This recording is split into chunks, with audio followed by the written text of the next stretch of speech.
Obrigada pelo convite.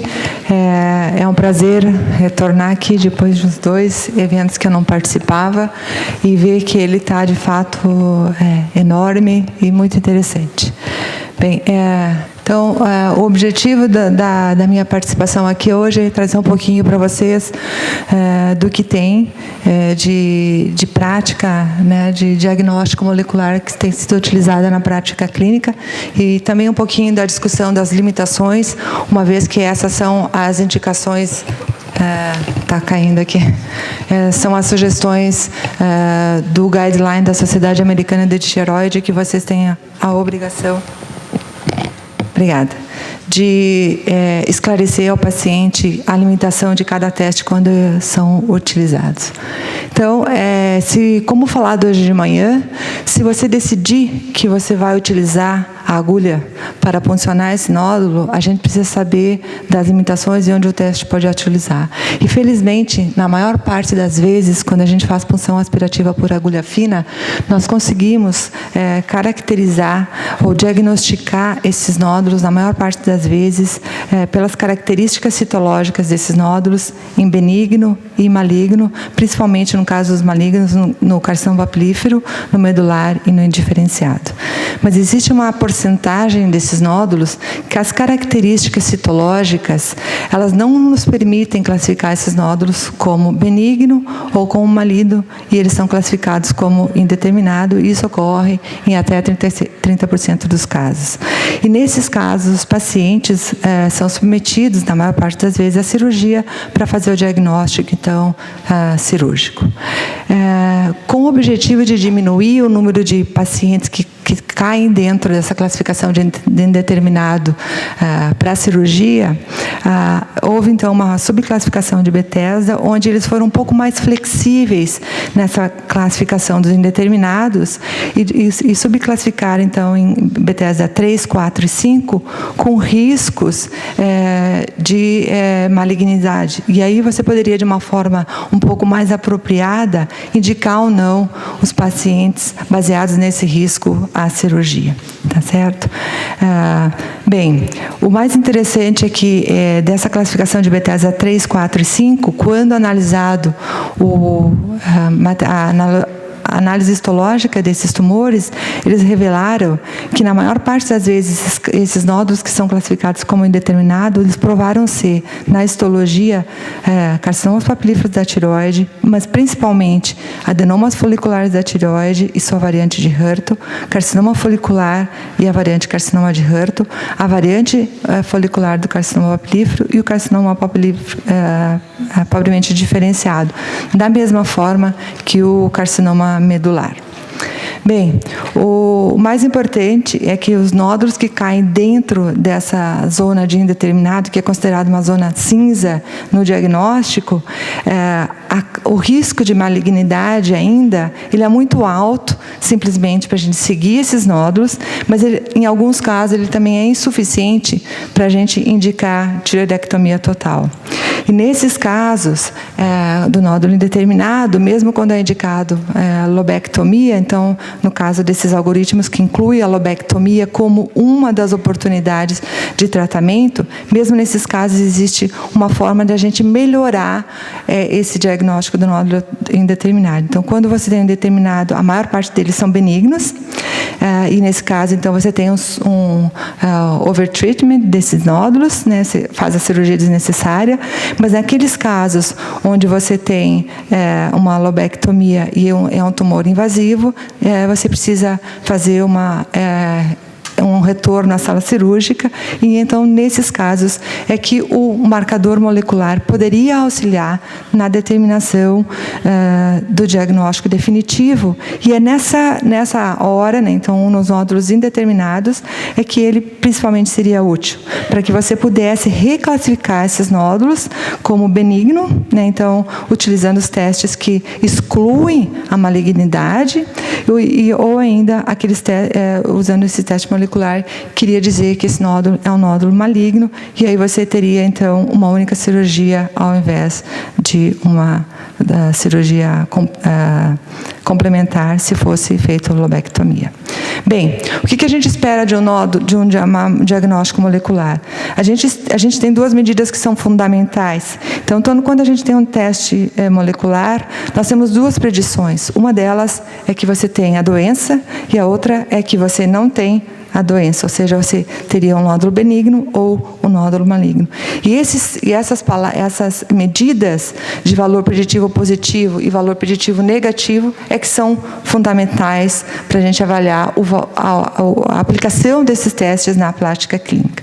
Então, no caso do valor preditivo positivo, ele leva em consideração todos os nódulos positivos, né, quando comparado com a histologia. Então, aqueles que que predizem a doença e que de fato têm a doença, mas também aqueles que são os falsos positivos.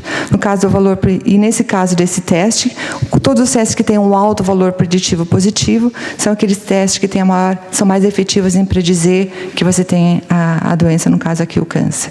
O valor preditivo negativo, ele leva em consideração os casos negativos, os resultados negativos, e aí ele leva em consideração os verdadeiramente negativos, então que são negativos para os marcadores e que não têm a doença, mas aqueles que são negativos para a predição da doença, mas que têm de fato a doença. Então é óbvio que quanto menor os falsos negativos e menores os falsos positivos, mais eficientes são esses testes. E o teste que tem alto valor preditivo negativo é aqueles testes que estão mais eficientes em excluir então a doença.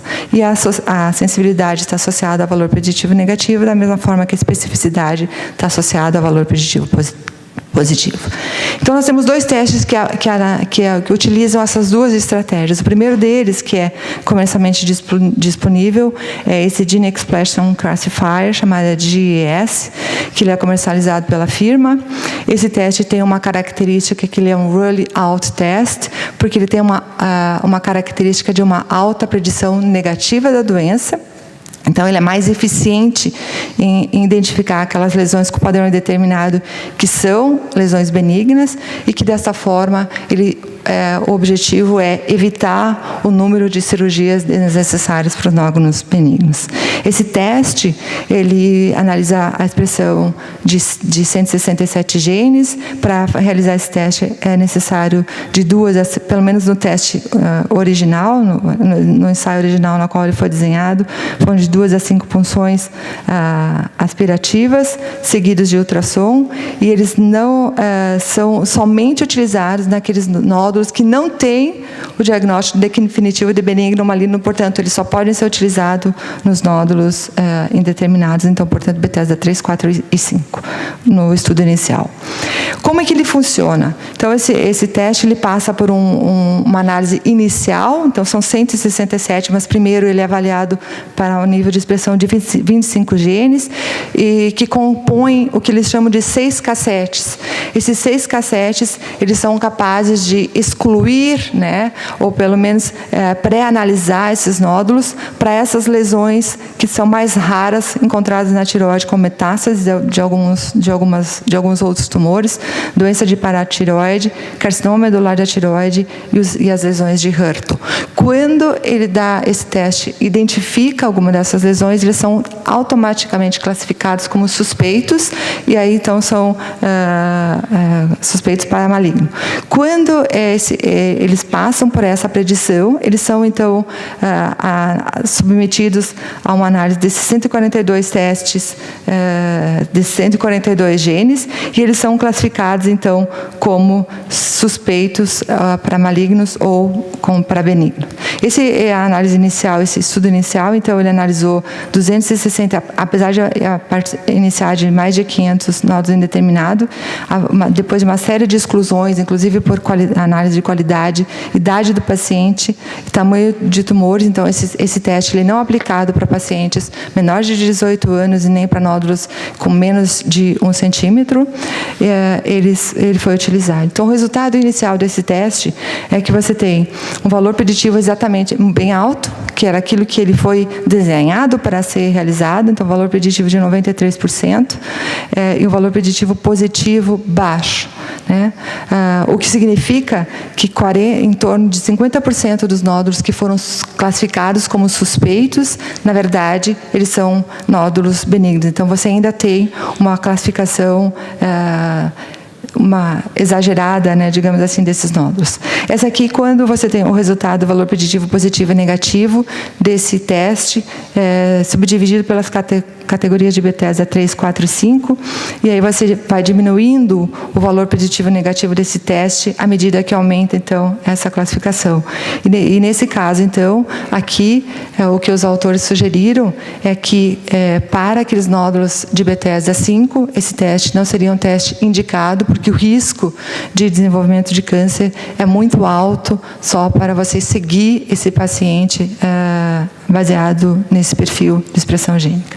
Então, o que eles esperam desse teste? Esse era o pool de cirurgias realizadas antes do uso do teste, e aqui o pool de cirurgias realizadas após o uso do teste. Então, obviamente, há uma diminuição do número de cirurgias, porque você identifica aqueles nódulos que têm um menor risco de desenvolvimento do câncer, e nesses casos, então, seria indicado o segmento, que são os nódulos classificados como benignos, mas a gente não pode esquecer que mesmo nesses casos a gente tem de 8 a 10% de chance de ser maligno. E ainda a gente tem os nódulos classificados como suspeitos, que tem um valor preditivo, um baixo valor preditivo positivo, então o teste não é tão eficiente.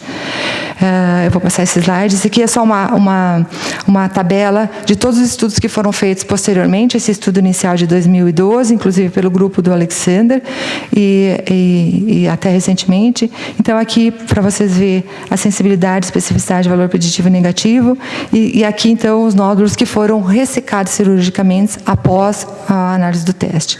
Embora eles tenham um valor preditivo negativo muito grande nesses testes aqui, a gente não pode esquecer que, nesses casos aqui de cima, somente 31 nódulos de todos esses estudos foram submetidos à cirurgia, que tiveram o diagnóstico de benigno. Então, desses 31 nódulos que foram submetidos às cirurgias que estão aqui em cima, obviamente, o valor preditivo negativo passa a ser alto, porque você tem um pouco segmento cirúrgico desses nódulos. E ainda, não podemos esquecer que o número de falso positivo desses nódulos, às vezes, é muito superior do que aqueles que foram verdadeiramente positivos. Então, de novo, até mais do que 50% dos nódulos classificados como suspeitos são, de fato, nódulos malignos, o que nos mostra, então, esse valor preditivo positivo baixo, que vai de 14 a 57% nesse estudo aqui. Tá certo? Bem, o que isso tudo diz para a gente? Quando a gente tem um teste dessa categoria, a gente espera que, quando a gente avalia uma população com uma porcentagem, um pré-teste de probabilidade de câncer de 20%, o que você espera é que você classifique melhor esses nódulos. E você tem, então, os nódulos benignos separados dos nódulos malignos, e que aqueles classificados como suspeitos, você tenha um risco de probabilidade de câncer maior do que o risco inicial de 20%, e aqui o que esperado é de 40%. O que está acontecendo, na verdade, é que isso não está acontecendo. O risco, depois do teste, afirma nos estudos que estão mencionados aqui, o que está acontecendo é que você tem pouquíssimos nódulos classificados como benignos, e você tem a grande maioria dos nódulos classificados como suspeitos, e a probabilidade de desenvolvimento do tumor não aumenta da forma como se esperava que fosse a classificação desse teste. Tá? Além disso, esse teste da firma, ele não tem a mesma eficiência para classificar os nódulos classificados como HER2.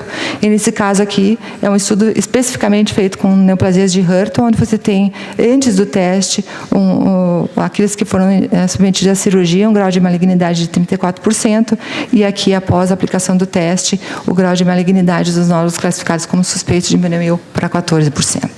Tá certo? Então, esse teste, então, tem algumas limitações. Por fim, então, o teste de mutações, de painel de mutações, onde você tem, é o teste ao contrário, você tem a habilidade, tem maior capacidade de identificar aquelas lesões que são efetivamente câncer e que são provavelmente malignas, portanto, ele é identificado como Rule-in teste. Tem um alto valor preditivo positivo.